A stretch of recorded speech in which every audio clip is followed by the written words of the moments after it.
The words of my mouth and the meditation of my heart be acceptable in thy sight, O Lord, my strength and my redeemer.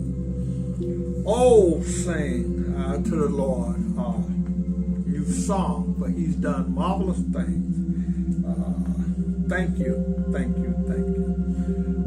Hello, Fred. You know that old soldiers never die, they just fade away. But they do continue to climb Jacob's ladder because they are soldiers of the cross. But Fred, our fight is not in vain. There will be those who will listen and heed. They will follow in the way. While we live, though, we must continue to examine ourselves to see whether or not we approve.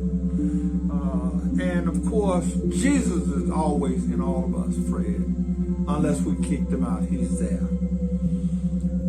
Dr. Humphrey, you came to Mississippi maybe a dozen times, not necessarily Mississippi, but around Memphis, Tennessee, Jackson, New Orleans, Houston, Texas, about a dozen times, and you never charged a dime. And of course, I'm not with you today because that dime that I should have charged, I didn't. So I'm still poverty, but that's okay.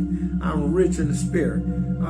Fred, let me just say to you that most of the people don't know your accomplishments. First of all, you were the first person to win a major case with the merger of Tennessee State and University of Tennessee, with the surviving institution being Tennessee State University. That was great, and that was the impetus for my heirs for us to take over the medical center at Jackson, because the Ole Miss Medical School was at the University of Mississippi first, and then they moved it to finally Guyot.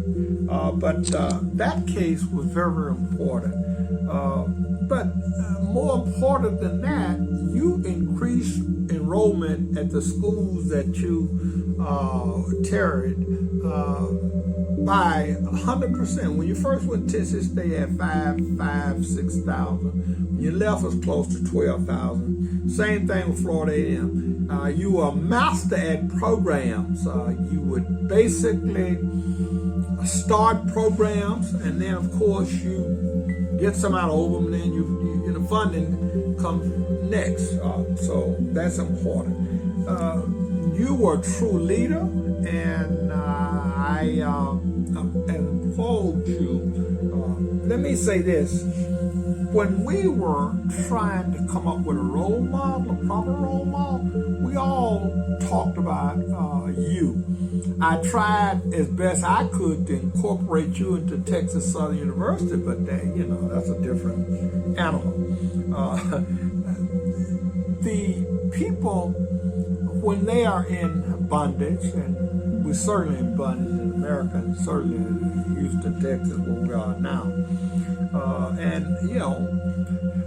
they were going, the people saw the horses and the troops come with the chariots from afar, and then you had the Red Sea in front of them, and the people say, well, Moses, you betrayed us. Why did you take us out of Egypt? We could have stayed there for life, it was a good life, etc., and you got us in the desert, we're going to die. Moses said, calm down, just sit. You will see that God will fight your battles. Look to the right, look to the left. Tomorrow those people are not going to be there. Just be calm. Then God said to Moses, why are you crying out to me? You tell the people to get off their knees and move forward. And that's what we have to do.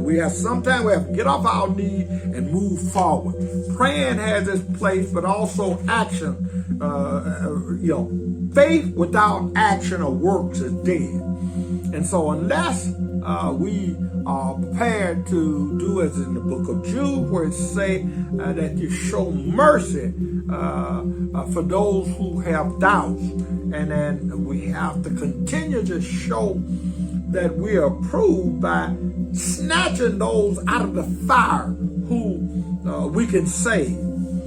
Lastly, Fred, we look at Habakkuk, and God tells us how it's important that we understand his purposes.